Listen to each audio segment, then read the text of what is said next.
Bismillahirrahmanirrahim. Assalamualaikum warahmatullahi wabarakatuh. Semangat pagi, semangat sehat. Selamat berjumpa kembali dengan pembelajaran IPS kelas 8 semester ganjil pada pertemuan ketiga. Tapi sebelumnya izinkan Ibu untuk mengingatkan kembali pribadi Ibu dan kita semua untuk tetap disiplin menjalankan protokol kesehatan sebagai bentuk ikhtiar kita untuk memutus rantai penyebaran COVID-19 dan jangan pernah berhenti untuk berdoa semoga pandemi ini segera berakhir dan Allah ridho untuk selalu memberikan kita pertolongan dan perlindungannya. Amin ya rabbal alamin. Baiklah, untuk selanjutnya kita akan melanjutkan materi tentang interaksi antar negara-negara ASEAN.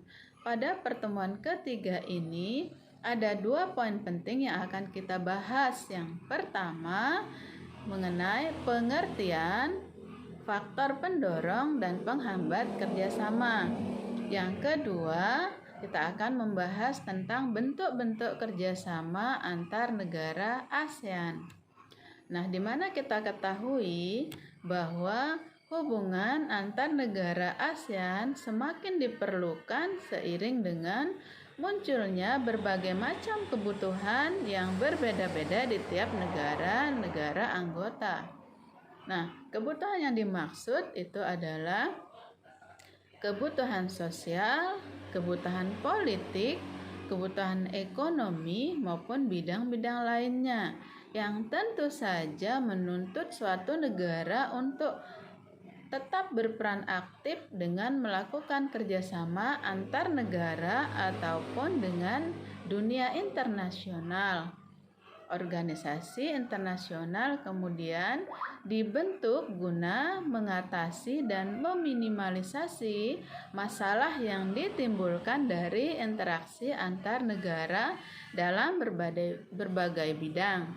Contohnya adalah organisasi yang sudah kita bahas pada pertemuan pertama dan kedua, yaitu ASEAN atau Association of Southeast Asian Nations, yang merupakan kerjasama antar negara-negara yang berada di kawasan Asia Tenggara. Nah, kita mulai dengan poin pertama, yaitu pengertian. Dari paparan yang tadi Ibu sampaikan dapat disimpulkan bahwa yang dimaksud dengan kerjasama adalah menjalin hubungan antar dua negara atau lebih demi mencapai suatu kesepakatan atau tujuan bersama. Nah, bentuk kerjasama ini dapat berupa hubungan bilateral, kemudian hubungan regional, ataupun hubungan internasional. Kemudian, faktor-faktor pendorong terjadinya kerjasama antar negara.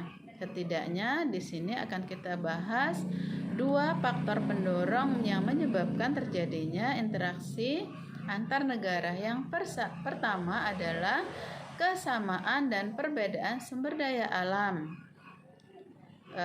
Ini dapat dijelaskan bahwa kesamaan sumber daya alam antara beberapa negara dapat mendorong terbentuknya kerjasama antar negara.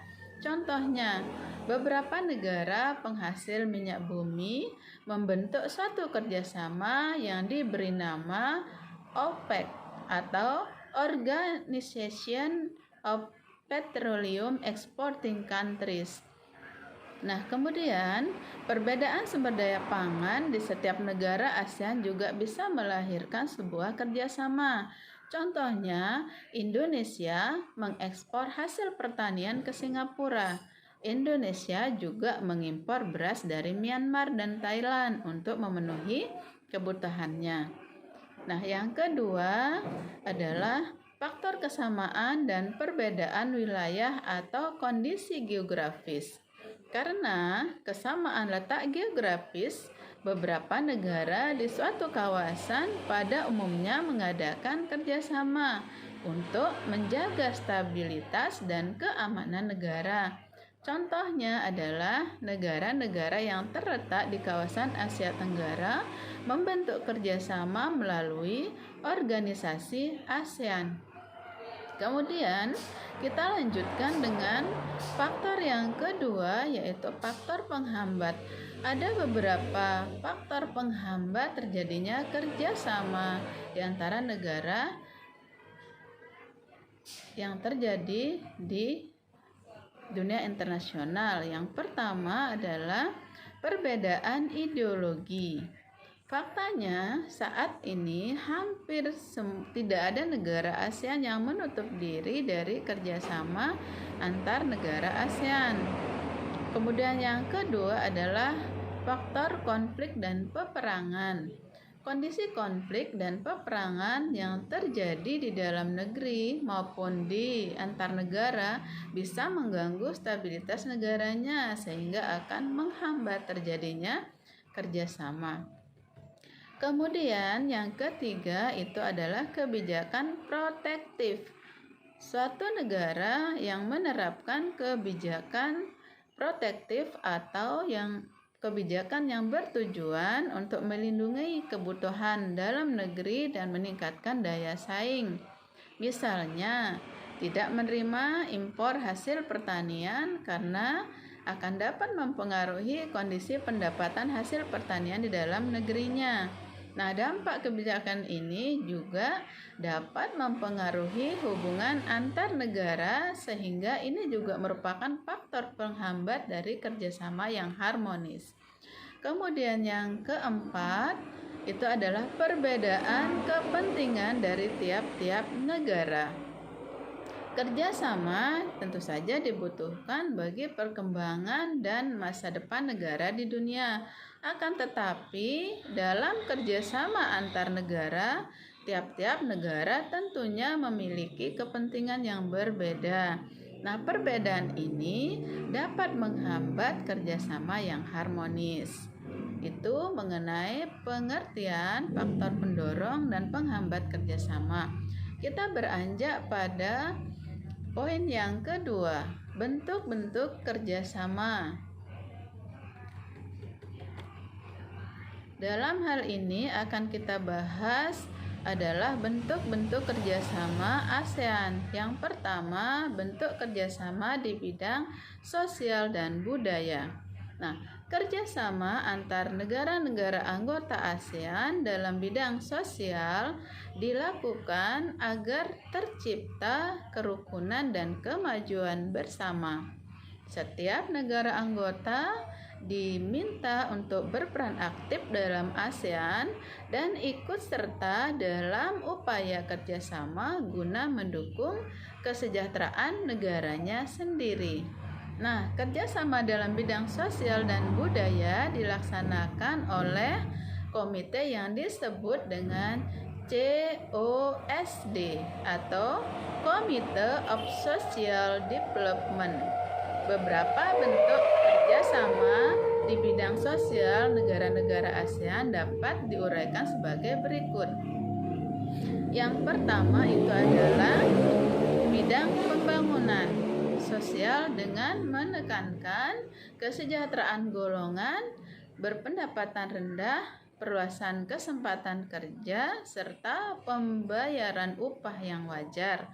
Kemudian yang kedua, membantu kepada kaum wanita dan para pemuda dalam usaha-usaha pembangunan. Yang ketiga, menanggulangi masalah-masalah perkembangan penduduk dengan bekerja sama dengan badan-badan internasional yang bersangkutan. Kemudian yang keempat, pengembangan sumber daya manusia. Yang kelima, peningkatan kesejahteraan. Yang keenam, program peningkatan kesehatan yang berupa makanan dan obat-obatan. Yang ketujuh, pertukaran budaya dan seni, juga festival film ASEAN. Yang kedelapan, penandatanganan kesepakatan bersama di bidang pariwisata ASEAN. atau ASEAN Tourism Agreement atau yang disingkat dengan ATA. Dan yang kesembilan adalah penyelenggaraan pesta olahraga 2 tahun sekali melalui SEA Games. Kemudian kita lanjutkan bentuk kerjasama yang kedua, yaitu bidang kerjasama di bidang politik dan keamanan. Kerjasama politik dan keamanan ini ditujukan untuk mencapai keamanan, stabilitas, dan perdamaian di antara negara-negara anggota ASEAN.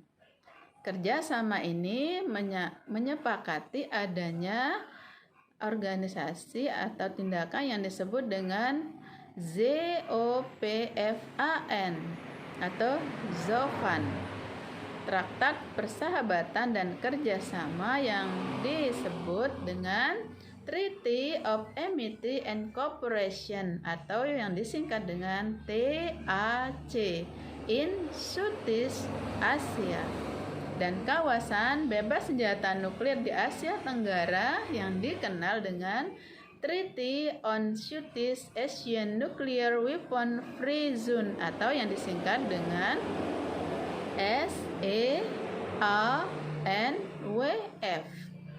Nah, selain kerjasama dalam bidang politik, ASEAN juga menjalankan kerjasama di bidang pendidikan. Kerjasama bilateral maupun multilateral di bidang pendidikan terus dilakukan oleh negara-negara ASEAN. Hal ini dilakukan demi tercapainya tujuan untuk meningkatkan kualitas pendidikan di Asia Tenggara dan meningkatkan daya saing internasional. Nah, ada beberapa contoh kerjasama negara-negara ASEAN dalam bidang pendidikan. Yang pertama disebut dengan ASEAN Council of Teacher Convention atau disingkat dengan ACT yang pernah diselenggarakan di Sanur, Denpasar pada hari Sabtu tanggal 8 Desember 2012 dengan tema ASEAN Community 2015 Teacher Professionalism for Quality Education and Humanity. Nah, pada pertemuan ini dihadiri oleh organisasi guru dari Indonesia, Brunei Darussalam, Malaysia, Filipina, Singapura, Thailand, Vietnam, serta Korea Selatan.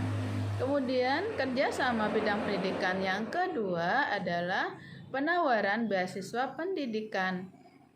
Contohnya, Singapura memberikan beasiswa latihan pengelolaan jasa pelabuhan udara, kesehatan, dan kerjasama keselamatan kerja industri, komunikasi bahari, dan lain-lain. Contoh lainnya yaitu Indonesia memberikan beasiswa pendidikan kedokteran, bahasa, dan seni kepada pelajar-pelajar negara anggota ASEAN dan kawasan negara berkembang lainnya. Nah, kemudian bentuk kerjasama di bidang pendidikan yang ketiga adalah negara-negara ASEAN memanfaatkan beasiswa untuk belajar di berbagai universitas di negara-negara ASEAN dan Jepang.